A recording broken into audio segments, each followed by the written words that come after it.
ही माझ्याकडे आली होती. सेकंड प्रेग्नन्सी प्लॅन करायचं होतं तिला सेकंड प्रेग्नन्सी प्लॅन करायचं होतं, पण गर्भाशयामध्ये मी तिथे दाखवलं एडिनोमायसिस दाखवलेलं. म्हणजे तिला सांगितलं होतं तुझ्या गर्भाशयामध्ये गाठ आहे, आतल्या थैरेला तुला सूज आहे, गर्भाशयाची पिशवी काढावी लागेल. सेकंड प्रेग्नन्सी तर लांबची गोष्ट, तिला गर्भाशयच काढायला सांगितलं होतं, कारण बरेचसे प्रॉब्लेम दिसत. ॲडिनोमायसिस पण होतं तिला, एंडोमेट्रियल पॉलिप पण होतं, आणि तिच्या डाव्या अंडाशयाला सिस्ट पण होती, गाठ पण होती, आणि त्यात तिला प्री डायबेटिक कंडिशन पण तिची होती. 5.9 तिचा HbA1c, म्हणजे प्री डायबेटिक कंडिशन पण होती.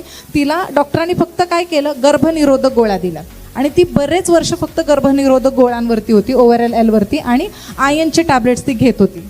ठीक आहे. नंतर मग आपण आयुर्वेदिक आपल्या असे ट्रीटमेंट दिले. पहिल्या 3 महिन्यात तिला आपण आकाई सोना, सीभक्थॉन, नारीसत्व, पुनर्नव, गुगुळू, शतावरी दिलं. ॲडिशनली मी काही बाहेरचे पण औषधं दिले होते, पण आपल्याकडचेच परत काम दुधावरती आणि आरोग्यवर्धिनी तिच्या पचनासाठी. कारण जसं मागाशी आपण म्हटलो की जरी गर्भाशयाशी संबंधित किंवा हार्मोनशी रिलेटेड आजार असेल तरी तिथे मेटाबॉलिझम डिस्टर्बन्स होतो, तर त्यासाठी मी मेटाबॉलिझम करेक्शनसाठी आरोग्यवर्धिनी वटी दिली होती, आणि बाहेरून एक आयुर्वेदिक कांचनार गुगुळ म्हणून टॅबलेट दिलं होतं तिला.